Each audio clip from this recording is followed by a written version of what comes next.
ခုမလေးရှားမှာအခု popular ဖြစ်နေတဲ့တရားတော့ကြားဖြတ်လေသွားတယ်ပေါ့နော်ကြားဖြတ်ဘလောက်လေသွားတယ်ဆိုပြီးတော့တတိနေတည့်နေပါလေ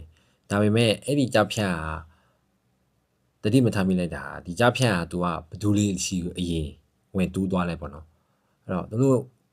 တတ်မှတ်ထားတဲ့လူတွေရှိကိုအရင်ဝင်တူးသွားခဲ့တာဗျာအဲ့တော့အဲ့ဒီလူတွေအများဆုံးပါသွားတယ်ပတ်စံဟိုကဆူထားတဲ့လူတွေရောသူတို့အမောက်တော်တော်များများပါသွားခဲ့တာအဲ့တော့အမောက်ဘလောက်လောက်ထင်လဲဒီများကြီးပြောတော့တသန်း2သန်း3သန်း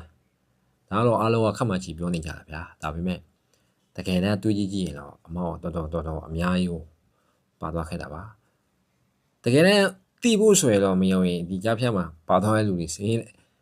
လိုက်ကောက်ကြည့်ရင်တော့တိမှာပေါ့နော်တယောက်ဘလောက်ပါသွားဒါကတော့လူတွေအားလုံးကခက်မှချီ1000ကနေ1000လောက်ထိကိုလူတွေကပတ်ဆက်ဝယ်ထည့်ပြီးတော့ဝယ်ထားကြတာဗျာအဲ့တော့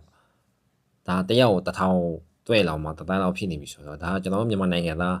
1000လောက်ကနေပဲမလင်းကို1000လောက်ဖြစ်သွားပြီဗျာအဲ့တော့ဒီနိုင်ငံသားတွေရောတခြားနိုင်ငံသားတွေရောအကူပါသွားတာအဲ့တော့အမောက်အများကြီးပဲ